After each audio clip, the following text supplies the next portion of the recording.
Watching Kyle's unboxing videos again? Yeah, he always finds the coolest...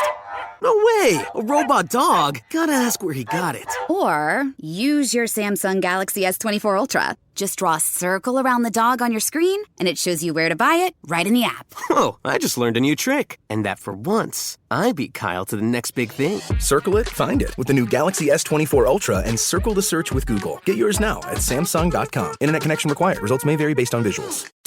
Last week on Fill in the Blanks. There was this very, very sad study that asked the question of what percentage of Americans die too early because they've made bad decisions. And the results show that this number is increasing all the time. And the question is why? Are we becoming dumber? The answer is no.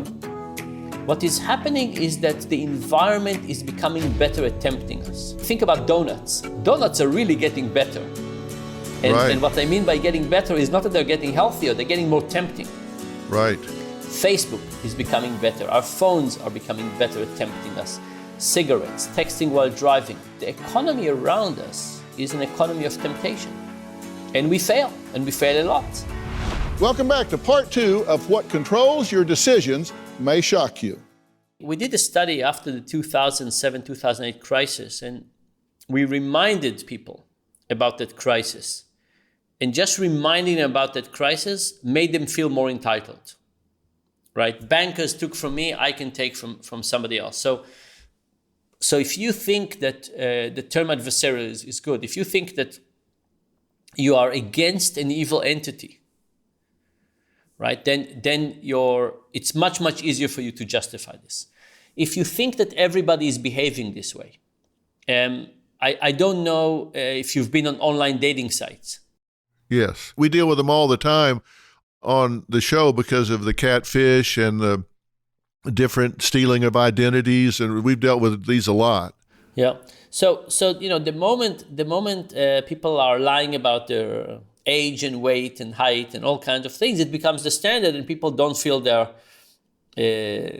cheating anymore. But by the way, it's a real question in society. These days, when we think about the pandemic, I think trust is incredibly important, right? We need to trust people that what they tell us is the right information.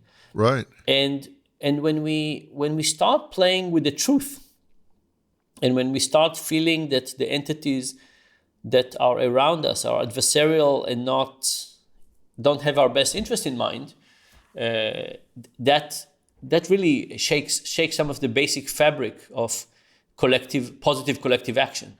Well, what have you learned about this? Because from a purely psychological standpoint, it would be psychopathic or narcissistic. People that go on a dating site and they show a picture that was 30 pounds and 10 years ago to attract more males or females, depending on what their target is, they know that this is going to hit the wall, because if they do get a hit, they get an attraction, they go to a meeting, they know they're going to be barely recognizable when they show up. So they know it's going to hit a wall that, okay, I can show A and then present B, so I am going to have to come clean. They're going to see the difference. How do they justify that and ignore the fact that they're going to have to pay the piper? They're going to have to come clean eventually. Yeah, so there are two things that happen. One is that if you had that happen to you, you start believing that other people do it as well. Yeah. Right? So he or she's not going to show up looking that way either. That's right. So that's one of the things about the slippery slope of society, right? So if somebody disappointed you with their picture, now you are disappointing. So that's one. The second thing is rationalization. I had one person came to me and said, I know I'm 40, but I really feel like I look 36. So wouldn't it be actually more honest to say 36 because it's a better description exactly of what I am? But yeah. So that's the second thing. And the third one is that people are hopeful that if the other person would only give a chance to know the real them, they will fall in love with them. And that's that I think is, first of all, it doesn't work. And of course, the gap between expectation and reality is off-putting. So people don't give them a real chance. But there is this belief for some people that the real self is better than the observed self from the picture. And look, it's a tough world going on online dating. Personally, I look kind of strange, right? So if I had to go on online dating, it will be tough. It will be tough. And if all the world sees you just based on your picture, so I'm just talking about myself now. But if I thought that all the world saw was just my picture, and they judge me based on that, and I had this is more extreme, but I had people who talked slowly to me because they thought I couldn't comprehend. People make all kind of association based on how we look, right, on other things. So imagine somebody who doesn't look that good, and the world of online dating is become more and more about looks. And now you say, how do I get my other attributes to shine? This platform is not allowing that to come through. So what they're saying is, let me get them to a meeting. Let me just get them to a meeting and they'll see the real me. The problem is that strategy doesn't work. But if I had the power, I would change the dating platform. I would try to make the dating platform less about just looks and include more attributes and force people to have a slightly deeper process. Because that superficial process, by the way, if you think that looks is the initial screening, it's leaving a lot of wonderful people out there without romantic love. Yeah, I get you. With a head like mine, I would still be single if it was all I've been bald since I was 12, so it wasn't exactly. And I grew up when hair gods were in the 80s and stuff, 70s and 80s, when everybody had big hair. And I was bald, so it would have been tough for me on dating sites back in that day. Yeah, we actually calculated that. So we got a lot of data from an online dating site, and we could ask the question of what different attributes are worth. So for example, I'm 5'9", and I could say if I wanted to be as attractive as a 5'10" person, somebody who's 1 inch taller, how much more money would I have to make a year to make up for that? And it turns out it's a lot. Oh, really? It's a lot. It's over $20,000. Really? What'd you find out about baldness? I don't want to tell you, but you have to make lots of money to make up for baldness. I'm sorry to tell you. I bet it's a lot more than 20,000. It's more. But it's not just because people and women are superficial. I mean, we are, but it's not just because of that. It's also because these platforms direct us. We talked about choice architecture. If a platform asks you, what's the height of your desired person, and you say 5'10", you'll never see a lovely 5'9" person.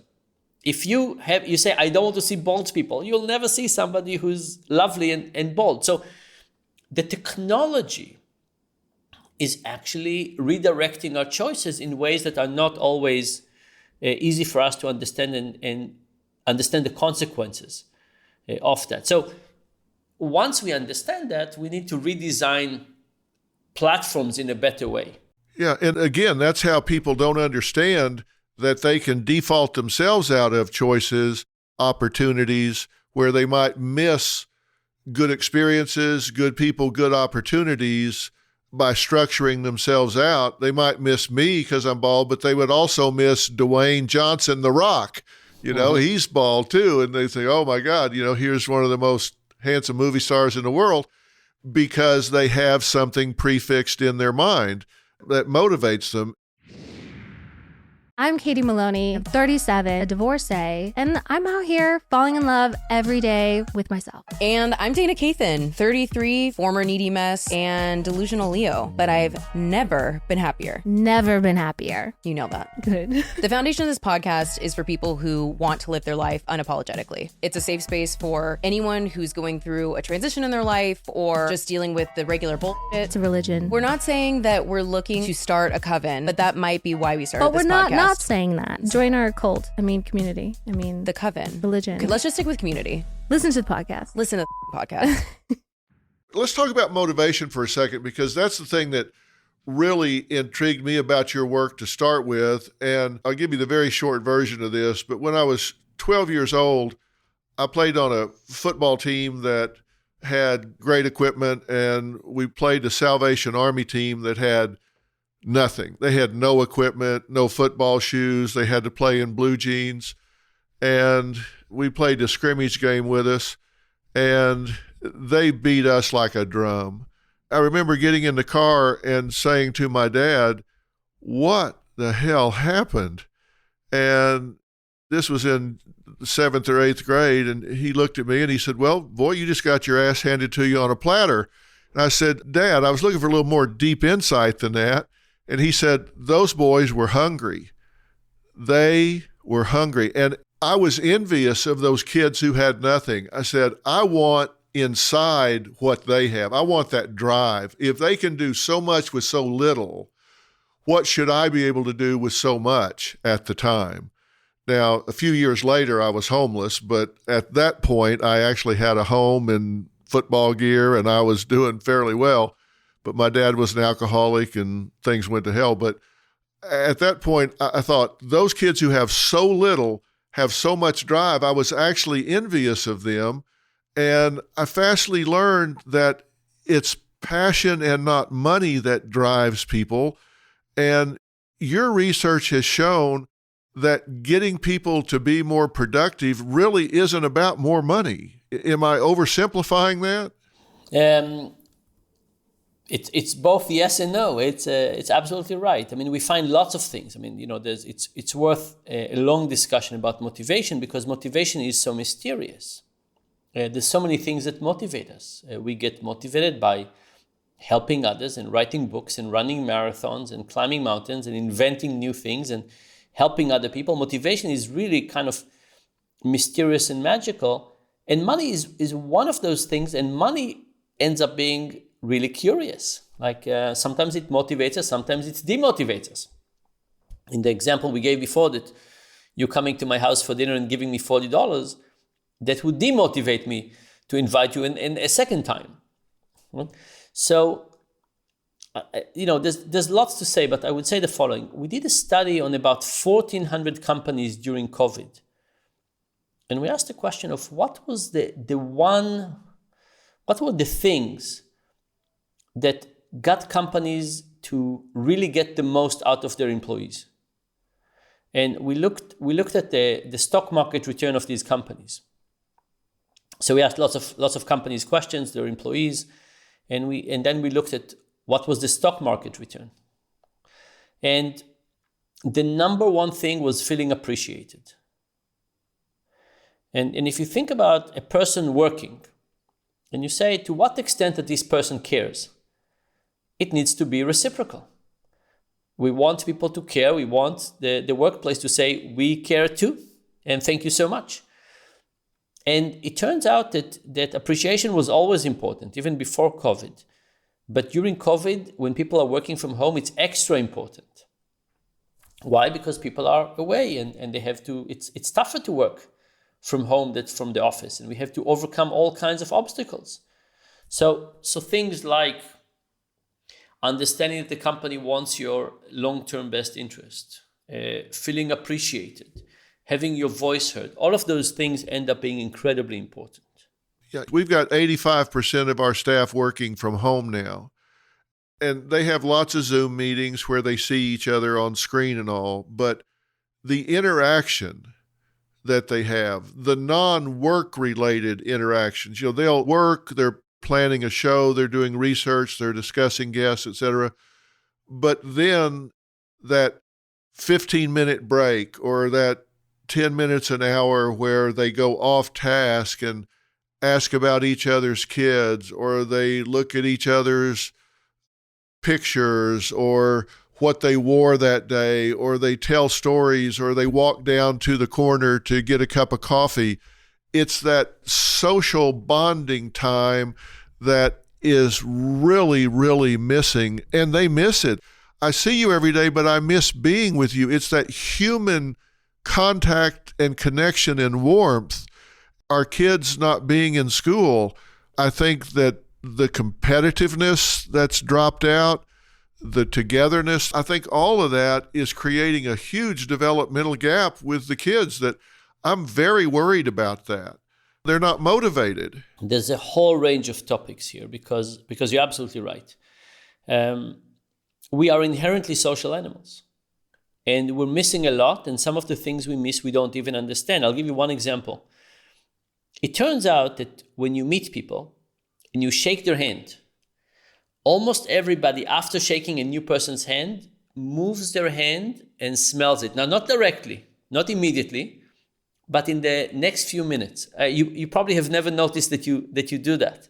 No. But they filmed people, and almost everybody does that. And what's interesting is that you can't put your finger on it, but we can smell something about other people. We detect things like fear, of course, but we detect lots of things. Now, that's just one example because it's an example of something we don't know that we're missing. There's no smelling people in Zoom. Right. But there's not a lot of things. It's harder to complete each other's sentences. Like you and I, we know a lot of the same topics, and if we were in the same room, the nuances of our facial movements and our nodding would allow us to complete sentences together. And right. That's a synchrony of our activity. Even the small delay on Zoom is eliminating that.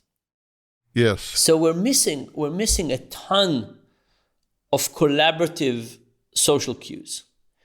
And I absolutely agree with you that it has, of course, it has motivational effects, it has energy effects, but on kids, it's incredibly worrisome. There was this old research in which they took monkeys, and there were monkeys that were fed by a mother monkey with a wire frame. So she was a metal monkey with milk.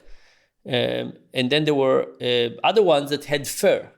So they were still metal, but they were covered with fur.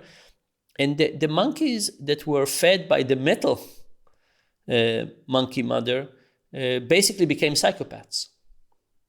You know, we need touch and we need hugs, and it's we don't understand all these mechanisms of oxytocin and calmness and feeling somebody else's heartbeat, but it's part of our nature, and we're depriving ourselves of that, especially if you're single or if you're a kid. These are tough periods. They're very tough periods, and I know for me, I now have a virtual audience instead of a real audience. We've got people that were piping in, and they're in our screens, but they're now behind me. When I'm talking to a guest, I always relied on the audience as kind of a barometer whether I'd made my point or if they were getting the message with me or not with me, because you look for minimal encouragers, you look for eye contact, you look for an indication that they either understand or agree or disagree. But now that's all behind me, and so I feel like I'm a little bit of an unguided missile in terms of knowing whether it's time to move on. And so the pacing is off. You don't know, do you move on, do you not move on? And it's just very difficult. Yeah, I always love when I teach. There's some students who are nodders. Right. And I always look at them much more and pay much more attention to them. I mean, we crave that feedback. It's very natural. When you go and do lectures in Europe, the more you go north in Europe, the people are more stoic. Like by the time you get to Finland, they just stand there. They don't laugh at jokes. It's very, very tough without that feedback. And it's so intuitive, right? You're not saying to yourself, what is going on here? It's so intuitive, that feedback loop. Are we on the same wavelength? How are they nodding? Is my pace good enough? We coordinate. People think that when you talk to an audience, it's a talk, but it's a conversation. But it's a conversation with lots of feedback that is nonverbal, but it's a part of the discussion.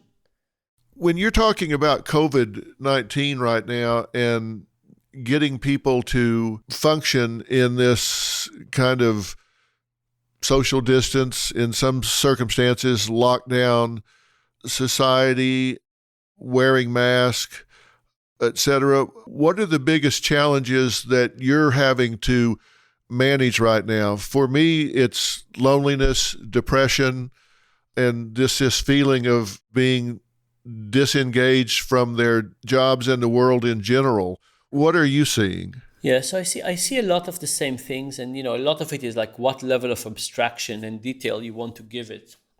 But I think that one of the, outside of loneliness, I think the second biggest one is that there's no planning.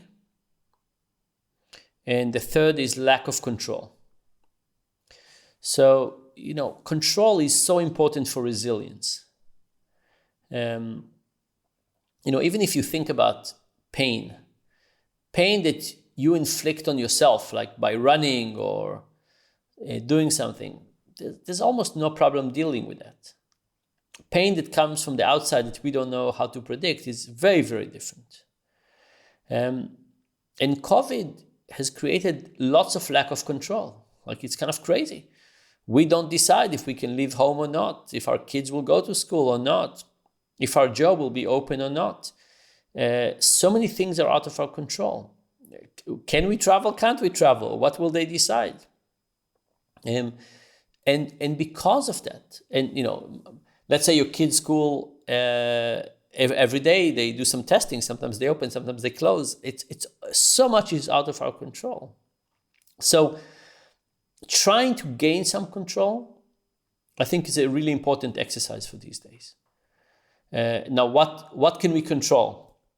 Yeah, that was my next question. What can people exert control over? So for example, we can decide to exert control over our bedtime. Right? I know, on any particular night, it's tempting to watch TV a little later, but control is important. Exercise. And if I would do exercise, I would do the kind of exercise that I would see improvement on. Like if you do plank or push-ups, you can see improvement. If you go for a walk, you can't see improvement. We can open savings accounts. And every Friday, put some money into that saving account. Every time we can make an action that we have control. Shopping therapy. I'm not recommending shopping therapy, but shopping therapy is about control. These people used to own this headphones. Now I own these headphones. That's a way of control. It's an expensive way to get control, so I'm not recommending it, but getting some control is incredibly important. And in terms of loneliness, one question is, should we break some of the rules of COVID? And there's a cost here and there's a cost there. But if you're alone and you've been without company for 10 days and you meet somebody else that hasn't been with other people for 10 days, go ahead and meet. Right? I mean, I'm not saying go crazy risk, but loneliness is so important. It's such a big part of our humanity that we need to do things to try and to overcome it. And if you don't want to meet somebody intimately, have a meeting in a park. There's a cycle of fear that I see happening where people have not seen anybody, and the first step of seeing somebody seems so frightening that they don't. But we have to get there safely and so on. But we have to get there. So I think investing socially. I'll tell you, one of my tricks is that I try to have a virtual coffee or virtual wine with friends, and I don't have it on my laptop. I have it in a different chair or outside or on the sofa, so it feels social. Because in the setting that I'm in now, this is like work. I'm here, 14 hours a day, I'm in front of this screen working. Everything about it reminds me of work. And if I want to be social, I don't want this. This is about getting things done, finished, quickly, efficiently, multiple screens. No. You want to be social, take your iPad, laptop, phone, whatever, go to a different room, sit on a sofa, put your feet up. You need to change things. So all of those things. Yeah, I've seen a lot of people are having quarantine fatigue, and they're doing what you're talking about. Instead of quarantining with their spouse or immediate family, they have responsibly created a pod where they maybe have another family in their cul-de-sac, or, their grown kids who they know each other's pattern of quarantine. And after the certain number of days, they are able to get together and interact safely. And they still are responsible when they do it, particularly outside and things like that. I've seen it make a tremendous difference in breaking that fatigue cycle where they have some degree of normalcy while still being responsible. And they do feel some control. A lot of curves are what's called diminishing sensitivity. They go like this. Like, the first person you meet makes a huge difference. The second person makes a smaller difference. So at least take some steps to meet people. And, close proximity is better than, so safety, but then make steps. And the thing is that once you get used to Zoom life, everything else looks like effort. I'm on Zoom, let's meet on Zoom. No, put some effort, walk to a bench, meet somebody for coffee, do it's more effort. And so many times we don't do the effort, but in this case, the effort will lead to better results. We just don't predict how much we need it. Loneliness is such a bizarre thing. It actually, everything that creates depression are things that we can't put our finger on. Oh, I feel low energy. Where is it coming from? I don't know exactly. And I can't say it's because I haven't hugged anybody for 8 months. I can't make that connection. Right. So what happened is that we have an overall, fatigue, depression, whatever it is. We don't know where it's coming from. Well, we do know, not individually, but we know that social connection is a big part of it.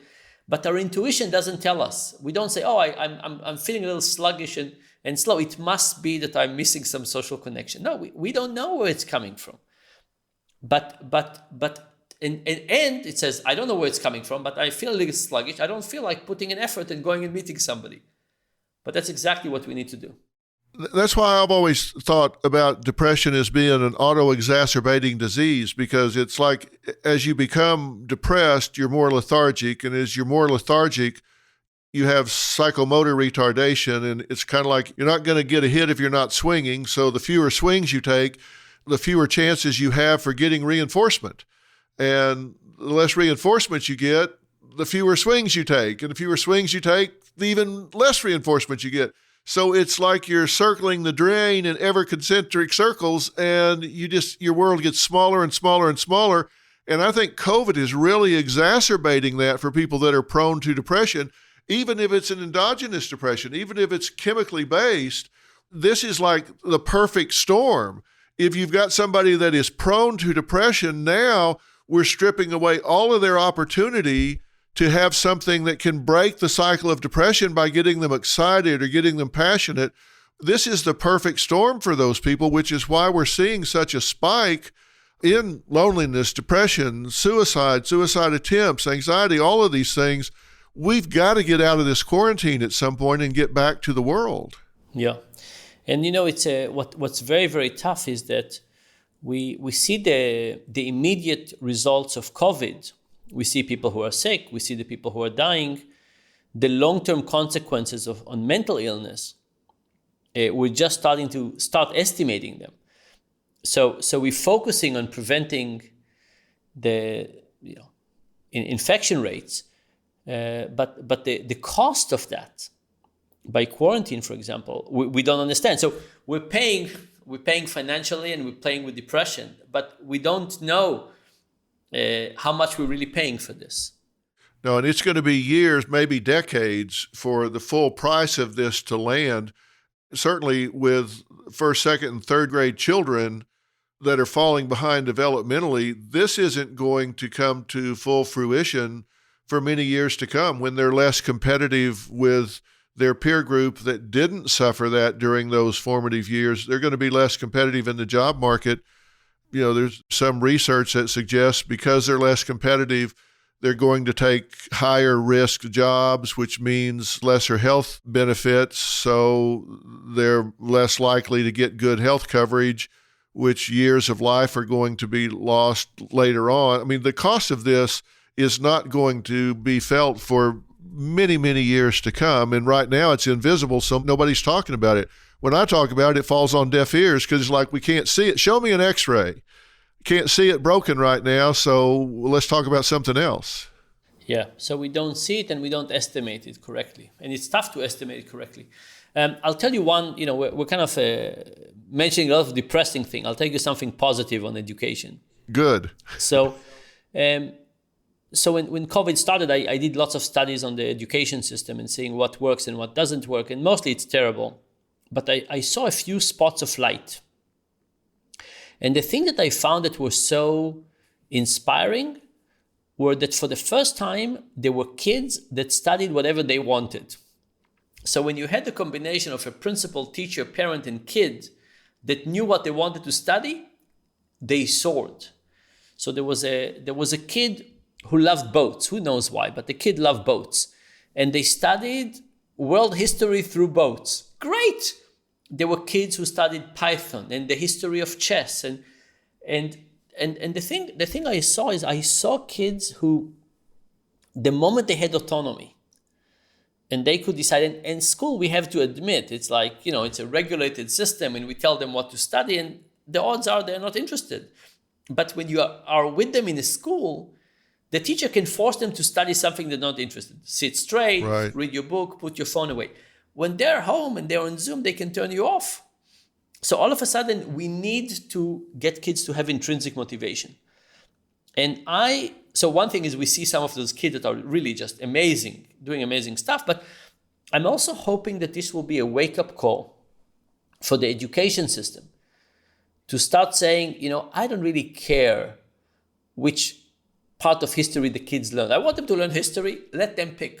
I don't care which books like there's 7,000 books they could read, pick 50. I mean, I don't really care. And I'm hoping that we will take this advantage, that now that we understood how important intrinsic motivation is, and we will do some changes in the same way that we talked about the workplace and how important intrinsic motivation is, it's also important for education. Absolutely it is. And we can do it. But the moment everybody was in this goes back to the default. The moment, school hasn't changed. I'm 53. I remember going to first grade. People said, in a few years, school will be different. No, it's just the same. No, exactly. It's been a long time to change it. And maybe this is a good wake-up call to break that setup and start something much, much better. Yeah, what better time to do it than now when the model is shaken up anyway? So, yep. Well, I've kept you a long time, and let me finish by asking a question that may be unanswerable other than in the most general of terms, but you've created a question in my mind, a real premise about our cognitive limitations and people's unwillingness and maybe inability to challenge their intuitions. And, I do a lot of work with confirmation bias with regard to race and other things for that matter, but confirmation bias. Have you found a way to get people to question their intuitions, to question what they hold to be true, to at least test it, like you did with your nurses? They had the intuition, they had the belief that ripping off the Band-Aid fast was the best way to go, and you found out that that's not the case. Duration does not equal intensity in impact. So have you found a way to get people to challenge what they hold to be true when it may or may not be? So the answer is yes, in a limited way for important decisions. and it goes back to choice architecture. For example, if we try to help people pick a home, and if we say to people, hey, go ahead and buy a home, what do people do? They go to the bank, they say, how much money can I borrow? They take that number and they go to the real estate agent, and the real estate agent showed them a house that is slightly more expensive than one they can afford. They look at 10 and they pick one. And that's not an environment to challenge people's assumptions. But if you build a different tool, and you don't start with this, but you start by asking people, what makes you happy? And then you say, if your mother-in-law came to visit every month for 3 days, would this make you happier or not? Do you want a guest room or not? Does looking for parking makes you happy or not? Do you have a seasonal affective disorder, and therefore do you want different windows?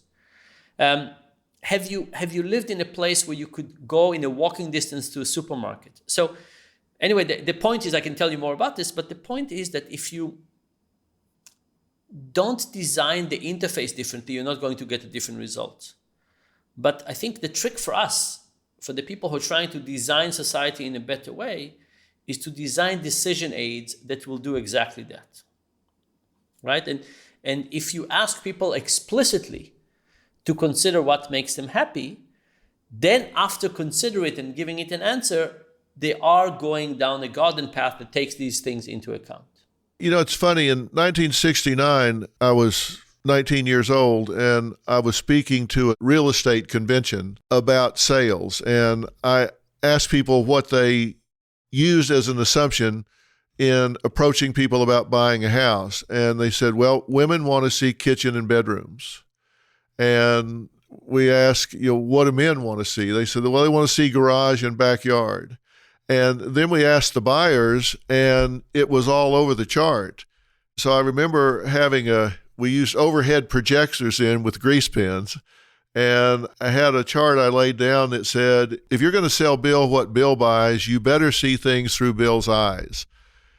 So I was telling them, if a woman tells you that what's important to her about a house are trees, you better not show her the kitchen unless it's got a damn tree growing in it. And once they understood that, it's what you're talking about. Find out what it is that makes them happy in a home, what's important to them, and find out what they think's important, and then focus on that. For those people, sales went up. They showed people what they wanted to see about a house instead of what they presumed they wanted to see about a house, and it made all the difference in the world. And I guess it still comes down to finding out what makes people happy and then meeting that need satisfaction selling. Yeah. And the thing about this is that if you don't start by asking the right questions, you can't get it. So if you think about choice architecture, the notion of choice architecture is that you get people to think in a different way about the problem. You show them different options, you ask them different questions. I'm next to an Arab village, and I don't know if you can hear the shooting, but it's shooting for happiness. There's probably a wedding. Good. I do hear shooting. I was wondering if you were, I saw you look over your right shoulder. Attacked. I thought. It's just an Arab village close by. So the thing is, if you think about, do people think naturally about the problem in the right way? The answer is no. And the question is, do we design things? And it could be a piece of paper with some questions. It could be a website. It could be an app, no matter what it is. But do we design things to bring other consideration into mind? Do we, when people are looking for a house, like think about seasonal affective disorder. People with seasonal affective disorder don't naturally understand that they have seasonal affective disorder and don't naturally know that they should look for large windows. People don't understand that if they'll live close to a grocery store, they'll eat better because they'll go more times a week to the grocery store and eat more fresh fruits and vegetables. So we need to understand where people fail and design the tool to support that. That is a great answer to the question, though, because I know it was a very broad, almost unanswerable question, but your answer is saying we need to get them to pose the question to themselves differently. What is it that makes me happy? What is it that I really want? And they aren't asking themselves that question because they are defaulting and choosing from what they're shown instead of what they want. And so they have to do that. I've done some patient advocacy work before, and I've tried to get people to say, instead of going to the doctor and listening to what he or she tells you, make a list of what you want to know before you go in there. Be prepared. Ask your questions. They're working for you. Ask your questions. Make a list so you don't freeze up at the time, and get it answered. And their satisfaction of the visit and their relationship with the doctor goes way up because their needs get met because they pre-planned and got what they wanted. Made a huge difference. That's right. So let me give you a kind of my metaphor for this. And my metaphor compares the physical world to the mental world. So if you think about the physical world, we have made tremendous progress over the last 200-300 years. Think about the chair you're sitting on. It probably has a cushion that somebody developed, and it has wheels, and it has armchairs.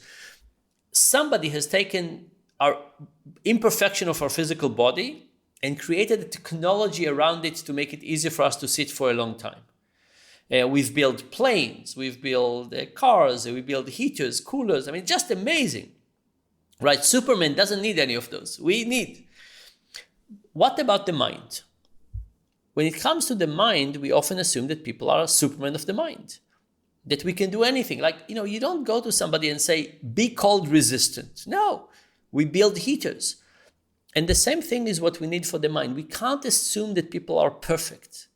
Let people just figure out how to repay their mortgage, or what house to buy, or what medical treatment to get, or how to sleep better. What we need to do is to create tools, like a chair. A chair is a tool that takes our imperfect body and makes it comfortable to sit for a long time. What is the chair for getting us to not fight with our spouse over money? Right. What is the equivalent that of helping us to choose the right vacation spot and the right way to spend our money to maximize happiness? We need those tools. And right now we're kind of assuming that everybody can do it on their own. I think that's not true. I'm sure that's not true. So we need to develop those. Now we're starting to develop them, but there's a long way to go. Yeah, but that's why you exist, right? Yeah. That's what gets me excited. Yeah, that's what gets you passionate. Well, Dan, I could talk to you for hours, and I've kept you too long already. This has been absolutely intriguing. You take these things and you break them down where people can really understand them and say, here's how I can apply this in my own life. And that's just tremendous. I know it's late in your part of the world, so thank you for accommodating us. And I hope you and I can talk again very soon. I would love that. It was delightful. And I'll mention one other thing. I'm trying to think these days about what opportunities we should say yes to and what opportunities we should say no to. Somebody's asking you for a favor, somebody's offering you a job. Like in general, how do we say yes? What should we say yes to and what should we say no to? Now, I don't have a good framing around it yet, but if at some point you want to talk about that topic. Well, I would love to talk about that topic because I talk to people about how to manage their relationships. Like, for example, people don't know how to get away from a talker that they just won't ever end. They don't know how to manage their relationships. They don't know how to say no if people ask to borrow money or their car or to come over for dinner when they don't want to come over, or will you help me move, or will you help me this or that? Yeah, exactly. I mean, you have no idea how relevant what you're talking about is to some of the things that I've been focusing on and doing. This would be terrific to talk about. Okay, so let's think about having another discussion on that topic. I think it's a really interesting topic, and I need to think a little bit more about it, but then I'll be happy to chat on.